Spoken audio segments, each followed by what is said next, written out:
So welcome everybody to our communication styles webinar. This is, I'm Jenny. I know it says Mark on the screen. I'm presenting on Mark's behalf. Mark is the owner of Sport and Activity Professionals, and we are a Kickstart gateway providing, we're a Kickstart gateway providing services to both employers and employees on the Kickstart scheme. The Kickstart scheme is a scheme which is aimed at 16 to 24-year-olds who are on universal credit and are at risk of long-term unemployment, and it provides them with both employability training, of which this webinar is part, and also it provides them with work experience for 6 months, which is fully funded by the government. The presentation itself will be done by Christine Nicholson. Christine is an author, speaker, and she was Business Mentor of the Year in 2020. She helps business founders to change their business outcomes and their quality of life as a result. She started several of her own successful businesses and has been involved in business ventures for other people. And Christine's engagement consistently gets her clients increasing their turnover with improved profitability and fewer working hours. And she can save people thousands of pounds and increase the value of the business by millions. She's a published author. She has had 3 critically acclaimed business books published: 5-Minute Finance, What's Your Profit Score, and How to Build a Unicorn. She's currently writing another 2 books, and the workshop itself is going to cover, as you can see on the screen, communication styles. And we all see and hear and experience the world in our own unique ways, but we're not actually taught in school or elsewhere to recognise those styles or to understand what styles we most prefer. So I'm going to hand over to Christine now, and Christine will start the presentation. Okay, hi everybody, and thank you for taking the time out today. If everyone can make sure that they're on mute, and then we won't get some feedback on the recording. Now, unfortunately, you can't see me today, which is a bit distressing, but my laptop has been hijacked by another app that won't let me show my video recording, so you won't actually be able to see me. But actually that works really well for this particular presentation, because what we're going to talk about is communication styles. And there are really 4 kind of extremes of communication style. And what we're going to talk about today is how to recognize them and how to utilize your awareness of not only your own personal style, but other people's styles, and use that to communicate with your team a whole lot better. So today really is about understanding different communication styles, how to recognize yours, how to recognize others' preferred communication style, and how to really engage in effective communication with co-workers. And what I'm also going to do is very briefly at the end is talk you through a case study of at least 2 companies where we've actually used awareness around communication styles to change the way that the business operates for the better. Now, if this wasn't a Zoom workshop, if we were doing this in person at this point, I'd get you to do the quiz. And if you're watching the recording of this, what I'd like you to do now is simply pause the recording and take 10 minutes to do the quiz and score your own communication style. And this isn't a competition. There's no one style that's more favorable or better than any other. They just all have their own strengths and weaknesses. So if you're watching this on record, let's pause now and come back to us when you've actually done the quiz. For those of you who are listening live, at the end of this presentation, when the recording goes out, I know that Jenny's going to actually send you the quiz so that you can do it. And what I really recommend is that you don't do it in isolation, that you actually do it as part of either your wider team, get everybody to do it, get them to score themselves, and then start looking at how those different styles interact. So what are the different styles, and how do they impact you, your team, and the business as a whole? Well, one of the things that is really important about communication styles is it's really a culmination of several different aspects of communication. So your communication style will tell you about these 4 different aspects of your personal preference. And they're really around the words that you use, how you say them in the tone of voice, your body language, and then the 4th thing is your environment in general and your preference for certain working environments. So as you can see from the pyramid, only 7% of all the things that you communicate are the actual words that you use. That's a really tiny amount of all the communication is the physical words or the different vocabulary.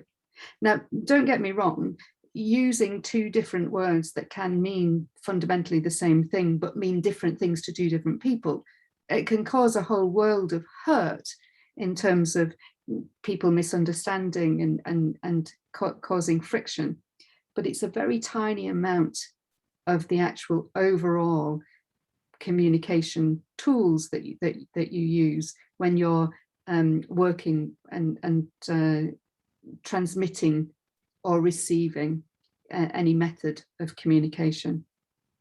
And the next biggest one is the way that you speak, or the way that you communicate, the tone that you use. So the tone will be, you know, if you're really excited in your the sound of your voice gets higher and sharper, or tends to be that if you've got a really deep voice, or you speak very slowly and very calmly, it's very soporific, it's very calming, and therefore you're perceived as having lower levels of excitement. Now, cadence is simply the speed with which you speak. Now, it's no accident that people who speak very excitedly and tend to have a higher tone to their voice also tend to speak much quicker, whereas people who are perceived as calmer have a lower pitch and tone to their voice, and they also tend to speak much slower. Now, your body language is really important because that transmits so much that can be in conflict to either your tone and cadence or actually the words that you use. So if I was sat here with my arms folded and a scowl on my face, but what I was actually saying is, well done on those A-level results, you know, that's really good. Well, you're not going to hear that well done and that was really good. You're going to see the scowl on my face, and you're going to see my rigid body language where I'm folding my arms and I'm closed and literally radiating irritation. And it's again that it all balances with the tone and cadence. If you talk in a really high, excited, really fast tone, but your body is very still, well, one, you ought to try it, because that's actually quite difficult. But if your body is then very still, then your cadence and tone is actually transmitting something completely contrasting with your body language. And people notice body language more than they notice the cadence and tone of your voice, and certainly significantly more than the actual words that you use. So putting all of those things into this context, let's actually start looking at the 4 dominant styles of communication. And I really want to set this in the context of nobody is one single style. We all use a blend of styles depending on the circumstances, depending on our environment, depending on where we are in terms of, if we would probably use a different style of communication if we're talking to a subordinate, as opposed to if we're talking to a peer or as if we're talking to somebody who is supervising us or is superior to us. And it's our perception and that generally dictates the dominant communication style that we use. So having just shared everything that I've just said about the body language, the cadence and the tone, we can see how those all apply to the four really different styles of communication. And if we look at expressiveness, if we're very low in our expressiveness, we're very controlled in our emotions. And these are the people who are likely to speak slower and calmer. They're not going to dramatize. They're probably really calm in a crisis. And at the other end of the scale, there are people who are really highly expressive. And they'll be the people who use their hands and their arms, their bodies will move a lot.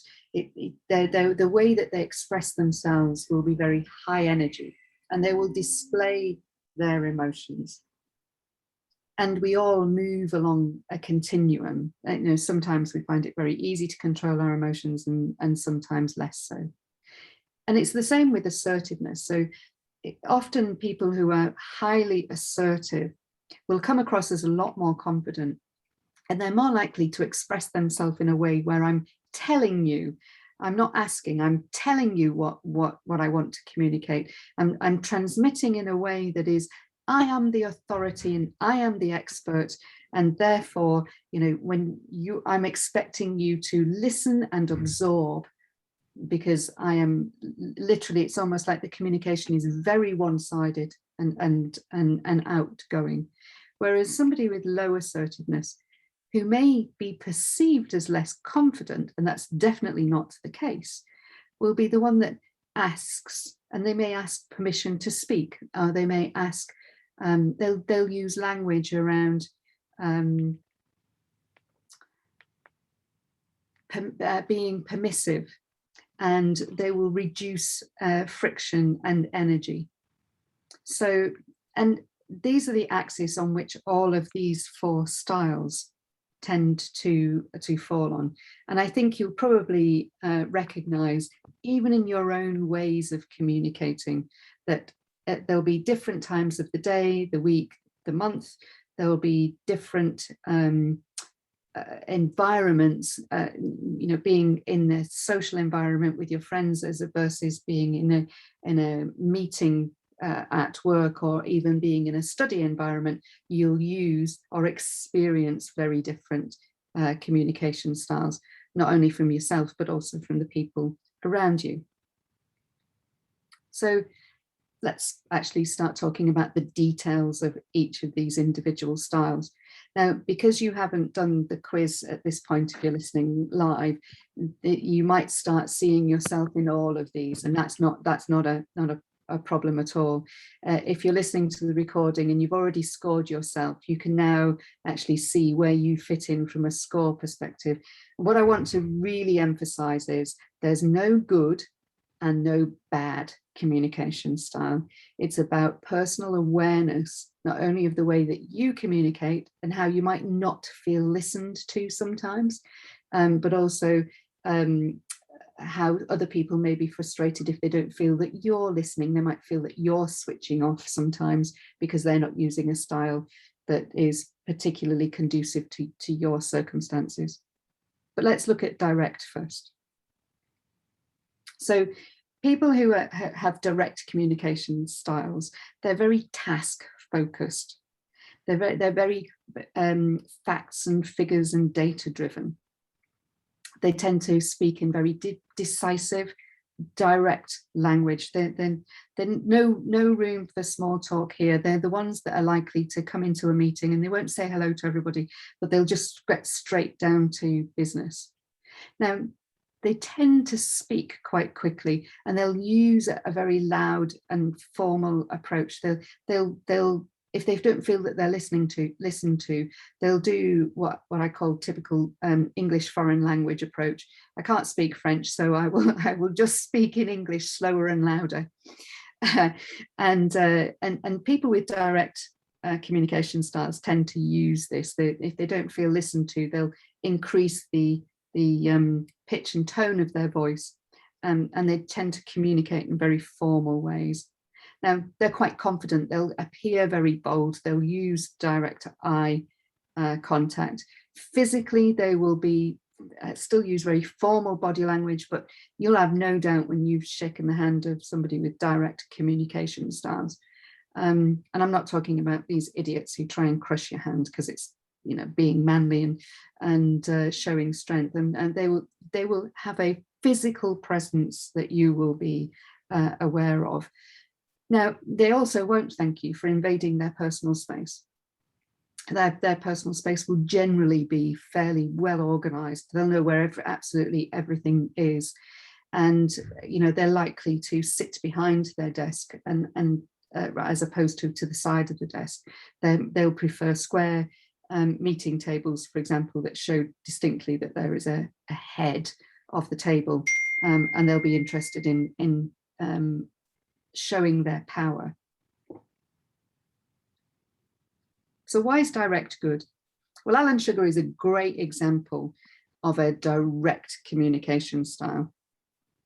He gets straight to the bottom line. He speaks forcefully. You have no doubt he is the boss. He maintains good eye contact. He always looks them in the eye when he says you're fired. And he presents his position absolutely strongly. There is no argument here. And the weakness?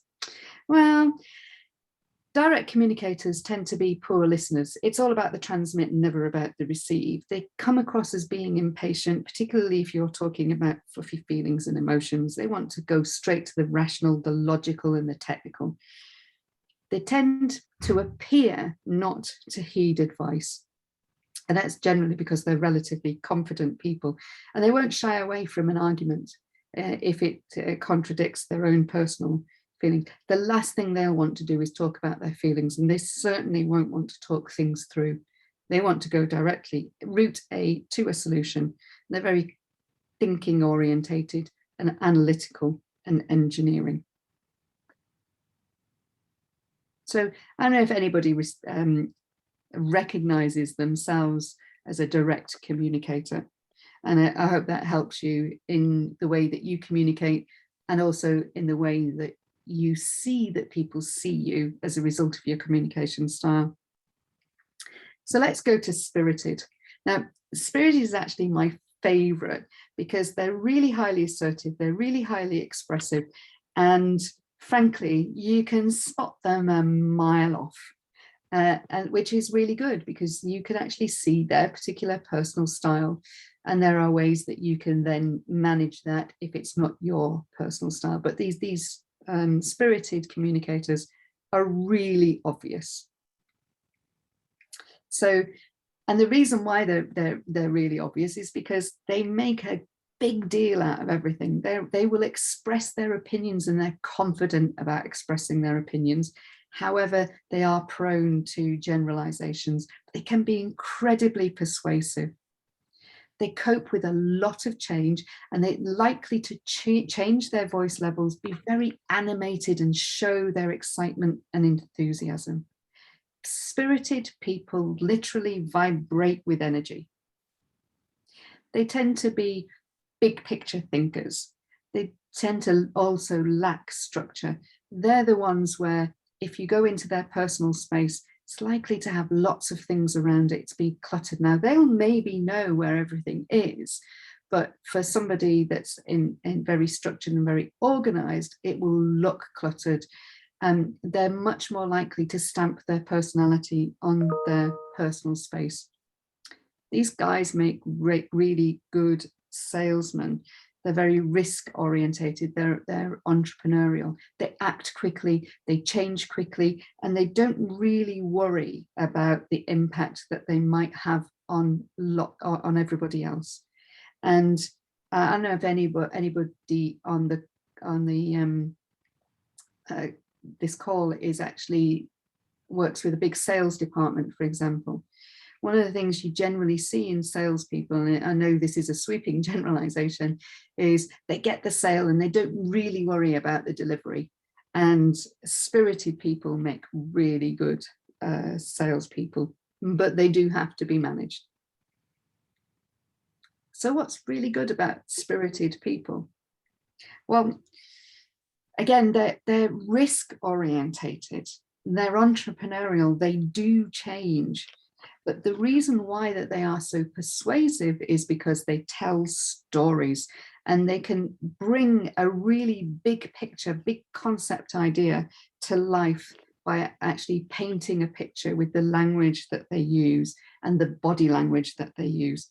These spirited communicators are incredibly motivational.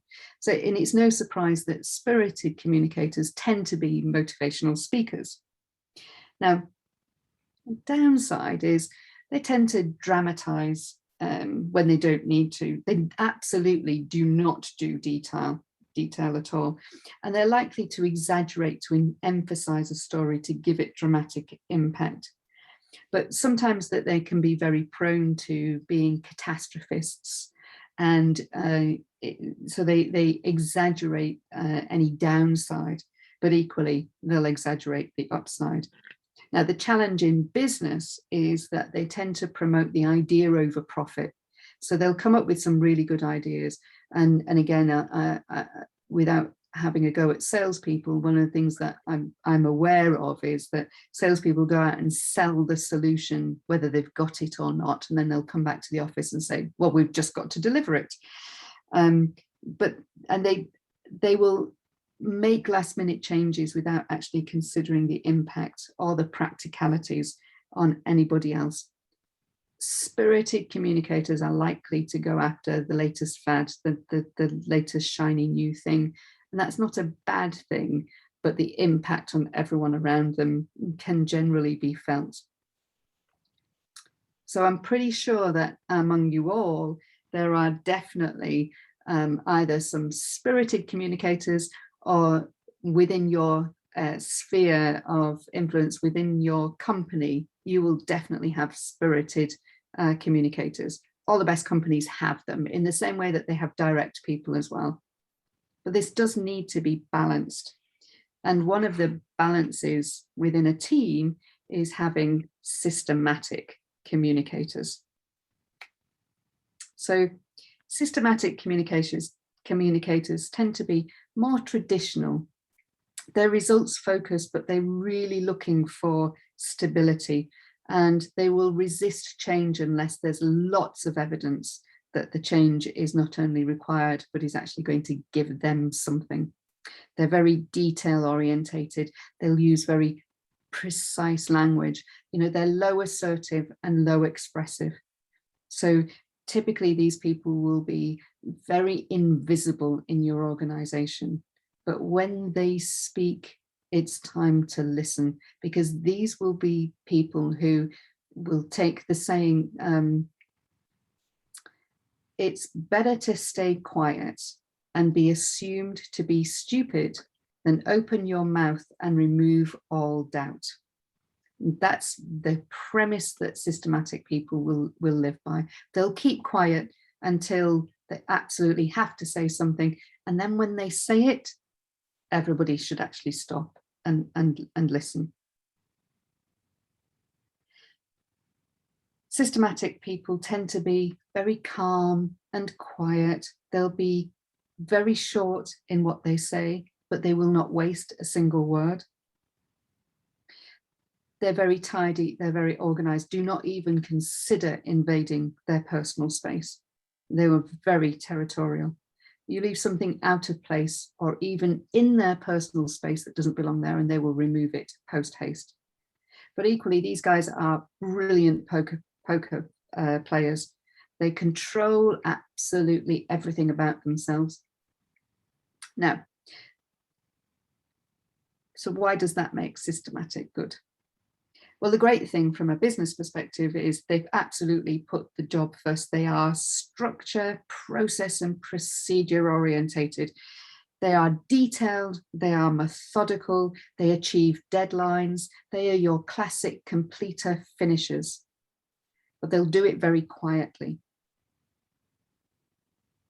They often present very precisely. So if you've got a project team and you need the project to then be presented to someone, these are the guys that are likely to put the presentation together.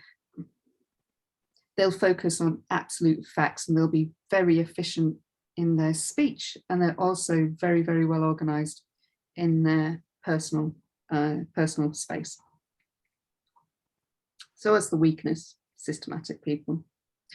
Well, often they go into quite a lot of detail.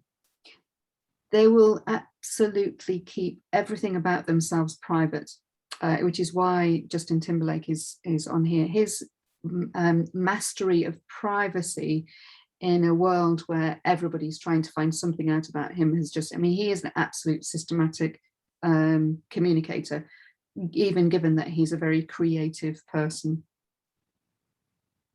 Now, most systematic communicators, they don't want to go into grandiose or adventurous projects, and they certainly don't like experimentation. That's for other people. Don't ask them to do it. Don't ask them to come up with a big picture concept. Don't ask them to design a concept car. But they will, given the concept car design, actually put all the detail in. And often they go into too much detail too early in a project often. They tend to be tense, and they often speak in very quiet and monotone ways, which can switch off all your direct and spirited communicators. So if you're a systematic communicator, you need to be aware that sometimes your message isn't getting through because the way you speak, the efficiency of your speech, or the fact that you're just so low energy. And it could be that what you really need to do is you work with somebody who can actually deliver the message. Now, the other weakness in systematic people is that they tend to put people second, job first, people second. Great for business owners, not necessarily so good for looking at how your team dynamics work. So let's go on to considerate. Now, I know that when anybody looks at these charts, one of the things they think, they see the word considerate and they think, yeah, that's me, I'm absolutely considerate. And it doesn't quite mean it in the way that it's portrayed. So what are considerate communicators like? Well, they're very personal and intuitive. They're people orientated, they're quite social. They're the people who are likely to be employee centered in your organization. They're really listeners. They talk in very close personal language. It'll always be we and us. They're very supportive, but equally, they're quite procedural. So they'll tend to be very patient, and they'll speak in slower but softer tones. So whilst they are highly they are low levels on their assertive, they're higher on their expressive scale. So they're more, whilst they'll also be quite tactile, that any contact with them will be gentle and moderate. You won't get any sudden movements or sudden outbursts. Where with more highly expressive people, their hand movements will be wider than their body. Considerate communicators, whilst they will use hand movements and body movements, it will be within a smaller space, a smaller physical space. Considerate communicators, because they're personable and sociable and people orientated, they also tend towards sentimentality, and they're more likely to have a personal workspace that's got personal pictures in it. But they'll be very inclusive, and these are the guys that are more likely to be leading your diversity and inclusion and equality programs. They'll maintain close contact with people both physically, and they'll maintain a lot of contact with the people in their social circles. So what's good about being a considerate communicator? Well, as I said before, considerate communicators, they listen, they keep the peace. and they do it using procedure. So they're more likely to stick to rules.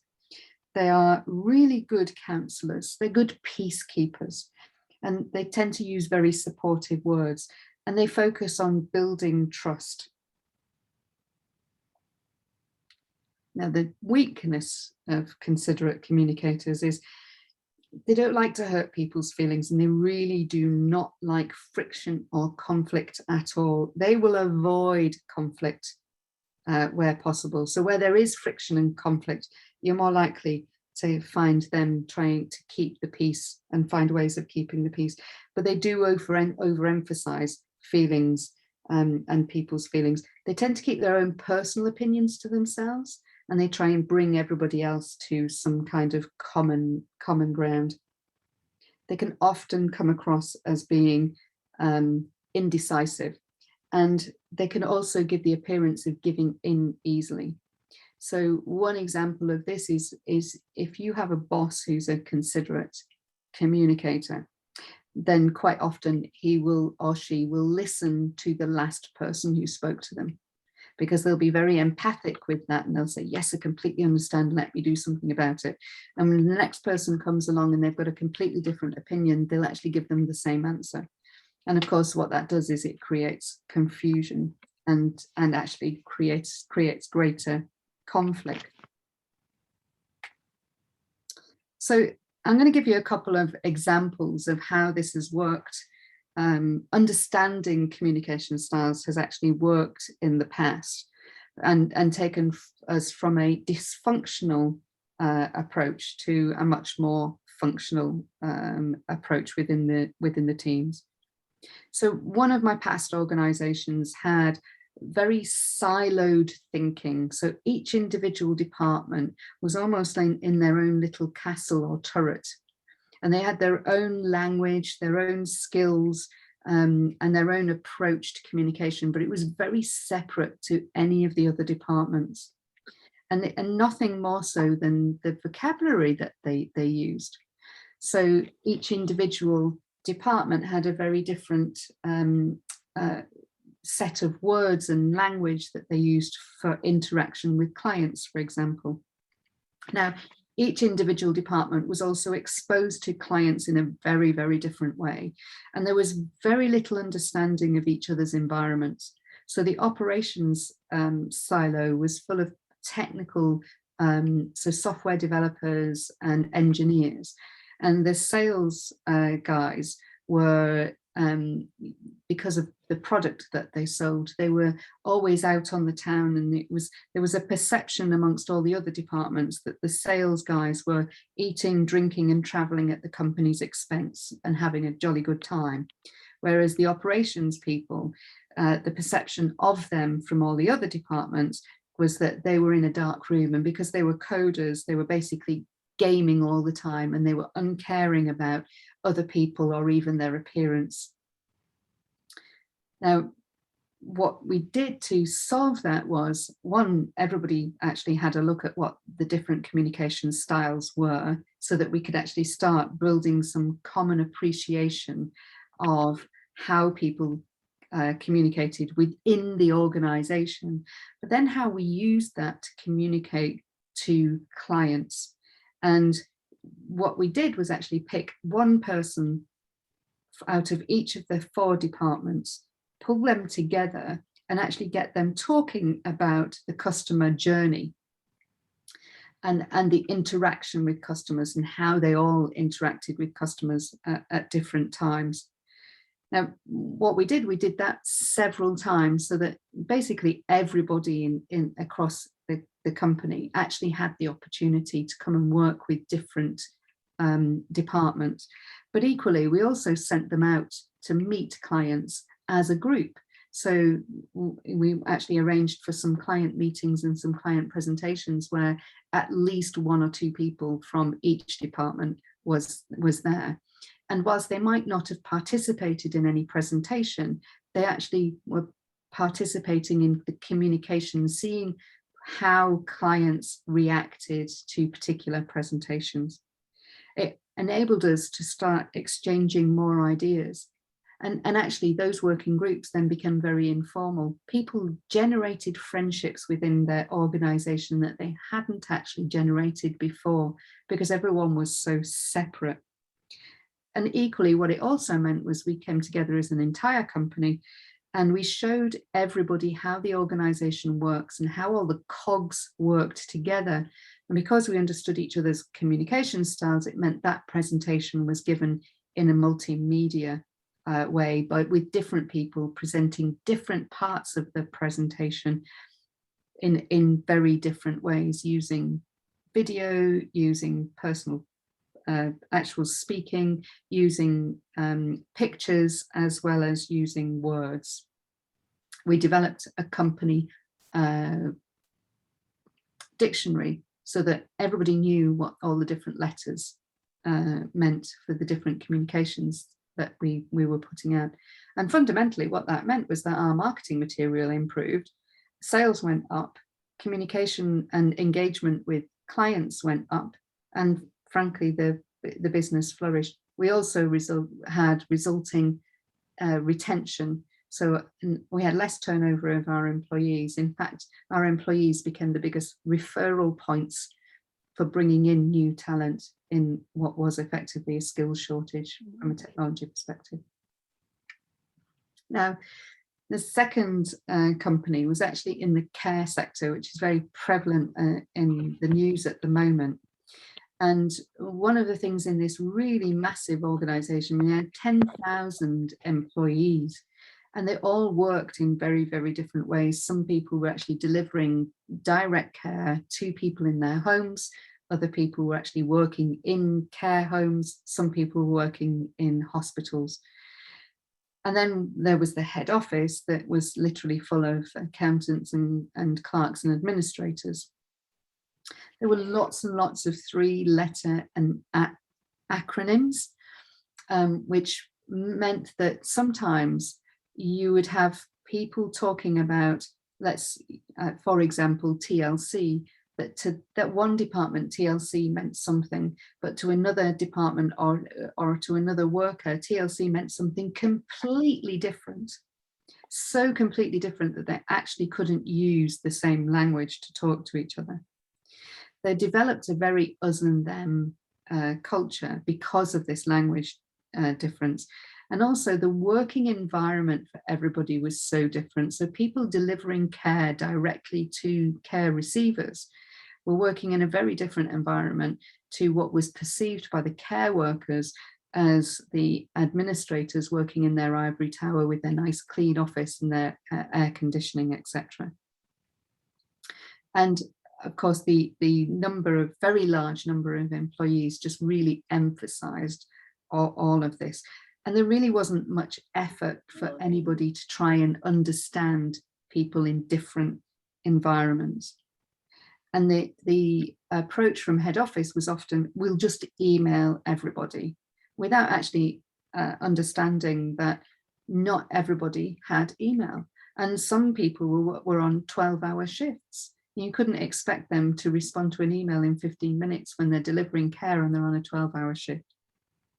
So one of the things that we did there was we actually started to organise every single member of the headquarters staff to do at least one day every year out with a care delivery person, so that they could understand exactly what it is that the care delivery people were experiencing. Because if you've never experienced it before, pictures don't do it. You know, a static picture of somebody helping someone into a wheelchair does not adequately or effectively communicate the sheer effort of transferring a body from a bed to a wheelchair with all the hoists and lifting equipment, and the focus on safety.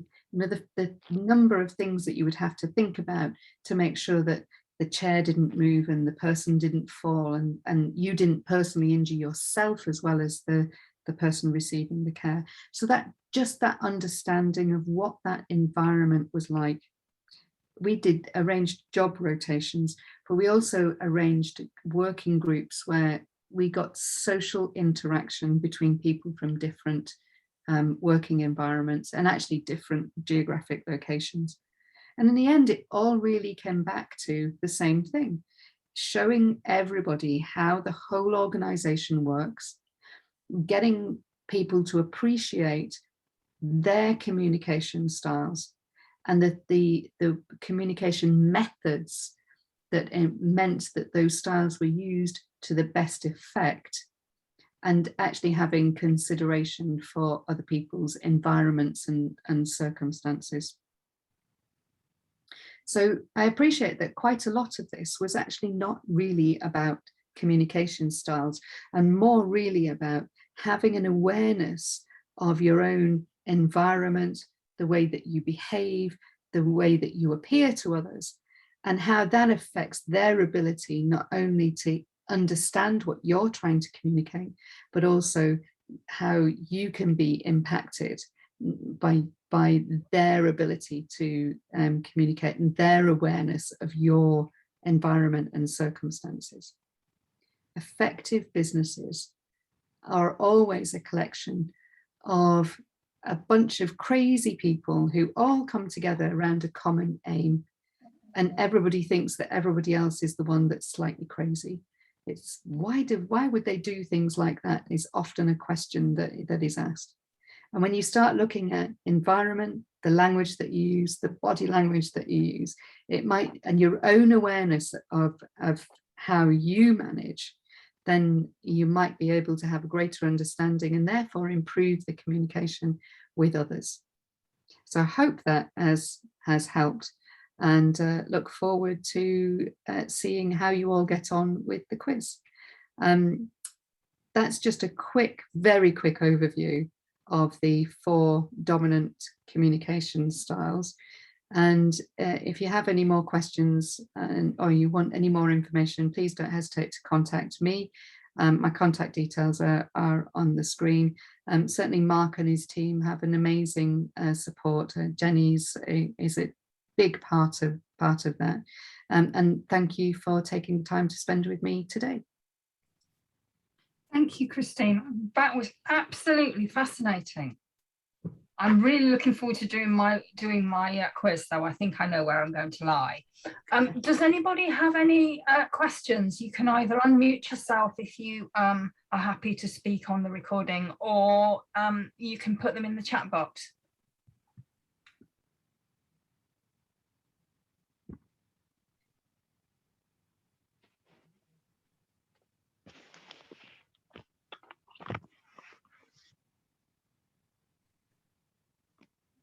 I think we've scared everyone into silence, Jenny. Thank you, Craig. Yes, it doesn't sound okay. Yeah, we've got no questions from Jessica, so. Well, there you go. What are some tips for dealing with someone who's very direct? Oh, actually, if you think that they're being, well, it depends, because very direct isn't necessarily a bad thing. But if being indirect is making you feel uncomfortable, then one of the things you can do is actually explain to them, I appreciate that might be the way that you approach things, and I'd just like to share that it might be better for other people to understand you if you took a slightly softer approach. I mean, that's a direct, going back to a direct person in a direct way. I'm afraid I'm a direct communicator. So I must admit, if some people say to me, oh, that seems a bit powerful, I do tend to tone things down. But you can actually say to someone that you think that the way that they're coming across might appear to others as being a bit aggressive, and can they tone it down? But yeah, there's a bit of a challenge unless you give me specific circumstances. Perhaps it depends as well on what your own communication style is when it comes to dealing with someone who's very direct. Yeah, absolutely. Because I think if you're the complete opposite of that, so the opposite really would be systematic. And personally, then I would probably not face, as a systematic person, I would not face to face with the direct person. I would follow it up with email or a phone call, actually, where you weren't physically being dominated by the direct person. So if you take the physical out of it, this is why telephone is actually a great thing, and why Zoom can sometimes be a bit tiring. People who switch their cameras off on Zoom meetings, it's not because they don't want to be on camera for the most part. It's just that they find that overwhelming. If you think about being on the phone, you can actually have communication where you've got to listen to what is being said, because you're not being dominated by, expressive language, for example, expressive body language, or somebody being very, very physically dominant. They can be loud on the phone, in which case the way you deal with that is say, you either pull the phone away from your ear, or you actually say, hold on a minute, it feels to me like you're shouting. Can you just turn the volume down? And that, nobody can argue with that, because if it feels like you are being shouted at, then that's how you feel. Yeah. And if you'd say that to a direct communicator, this feels like you are shouting at me, or this feels like you are bullying me, or this feels like you are not respecting my opinion. Once you say this feels, that a direct communicator will definitely tone it down. Yeah, because if you say to a direct communicator, this is, then that's a challenge. Whereas if you say this feels, it's not. Yes, absolutely. I think it's Craig is asking, should we also think about the communication medium? Yes. So we should definitely do that. Yes. Absolutely. Yeah. So the quieter and less expressive, less assertive that a communicator is, the more likely that they're going to use print or documentation or words, rather than being physically present. And also people who are less confident tend to use the written word rather than trying to be physically dominant or present. Yes, the written word's quite attractive, because you can rewrite it until it's how you're sure it should come out, if that makes sense. Yeah, it's also very flat though, and can be open to interpretation. So you can read a text, a text saying, call me urgently, with an unexpressive person. If they were speaking that to you, they'd go, oh, can you call me urgently? Whereas a really expressive person is like, can you call me urgently? Now, which one are you going to respond really quick to? Yes, yeah, absolutely. Whereas a text is always flat. So. Brilliant. Have we any more last questions before we wrap up?